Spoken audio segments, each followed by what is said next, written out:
Hello everyone. आज का important current affairs ये है कि स्टालिन की सरकार, आपको पता है कि तमिलनाडु में स्टालिन चीफ मिनिस्टर हैं। तो स्टालिन की सरकार ने तमिलनाडु लैंग्वेज को प्रमोट करते हुए ये जो हमारा रुपए का सिंबल है इसको शिफ्ट कर दिया है और बजट में अभी इस सिंबल का यूज़ किया है। ठीक है, तो हमारा जो अभी राष्ट्रीय मुद्रा का प्रतीक है, ये आप दिख रहा है ना, ये वाला, इसको हटा दिया है। जो रुपीज़ का आर है, ये रुपीज़ का शॉर्ट फॉर्म आर है। ठीक है, अलग तरीके से देवनागरी में लिखा हुआ है। अब इन्होंने इसको क्या किया, इसको इन्होंने शिफ्ट कर दिया है इस लैंग्वेज से, और ये जो है ये तमिल का लैंग्वेज है। तमिल का अक्षर है रू।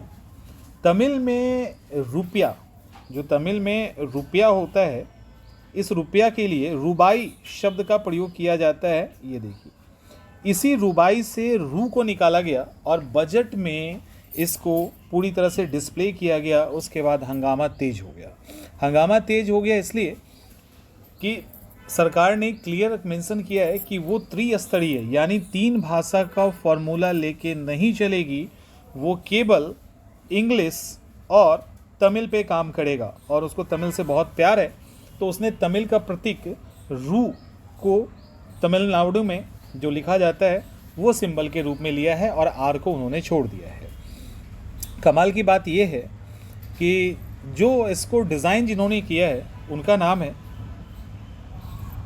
जिन्होंने डिज़ाइन किया है वो ये है। और ये कौन है? तो ये ऑलरेडी डीएमके के पूर्व विधायक के बेटे हैं। इनका नाम है थीरू उदय कुमार। और एक और संयोग है कि डीएमके के पूर्व विधायक के बेटे हैं। संयोग ये है कि इन्होंने ही इस आर को डिज़ाइन किया और इन्होंने ही इसको भी डिज़ाइन किया है।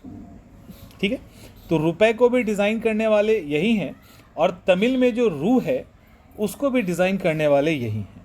तो ये इंपॉर्टेंट है। अब इसको लेकर काफ़ी ज़्यादा हंगामा स्टार्ट हो गया है। एक्चुअली जो ये उदय कुमार धर्मलिंगम हैं, ये एजुकेशनिस्ट हैं, डिज़ाइनर हैं, डीएमके के पूर्व विधायक के बेटे हैं और भारत रुपए को डिज़ाइन करने वाले भी हैं। अब फाइनली ये हुआ। अब हुआ है क्या कि 2025-26 यहाँ दिख रहा है ना आपको, तो 2025-26 का जो बजट है इसमें इन्होंने चेंज किया है, ना कि उसके पहले के बजट में सिंबल जो होता था तमिलनाडु में वो यही था।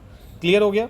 और अभी बजट 2025-26 से लगभग इसको हटा दिया गया है। तो ये इंपॉर्टेंट फैक्ट है। अब इसके बाद भाषा से संबंधित विवाद स्टार्ट हो गया, एक दूसरे पे टीका टिप्पणी स्टार्ट किया गया। और जैसे अन्ना दुरई हैं, उन्होंने कहा, जो डिज़ाइन किया है, कि देश को इस बात पे गर्व होना चाहिए कि तमिलनाडु के किसी व्यक्ति ने इसे डिज़ाइन किया है। तो वो एक अलग ही राग अलापना है, भाजपा वाले एक अलग ही राग अलापना है। तो इस तरह से एक डिस्कशन स्टार्ट हुआ जो आगे कंटिन्यू रहने वाला है अभी कुछ दिनों तक, न्यूज़ में भी छाया रहेगा। तो ये एक चर्चा का विषय है जिसको आपको ध्यान रखना है। चलिए मिलते हैं हम लोग नेक्स्ट वीडियो में। स्टालिन सरकार ने ये कहा है कि हमने केवल बजट से इस सिंबल, बजट में जहाँ जहाँ रुपए का यूज़ किया जाता है उस सिंबल को हटाया है, ना कि किसी भी तरह से रुपए के सिंबल के साथ छेड़छाड़ किया गया है। तो राष्ट्रीय मुद्रा प्रतीक को अस्वीकार नहीं किया है, बल्कि केवल बजट में इसका यूज़ किया गया। इसीलिए इसको एक प्रतिरोध के रूप में ना देखें, जबकि ये एक डिबेट का विषय हो गया जिसमें आगे आप डिबेट देखोगे।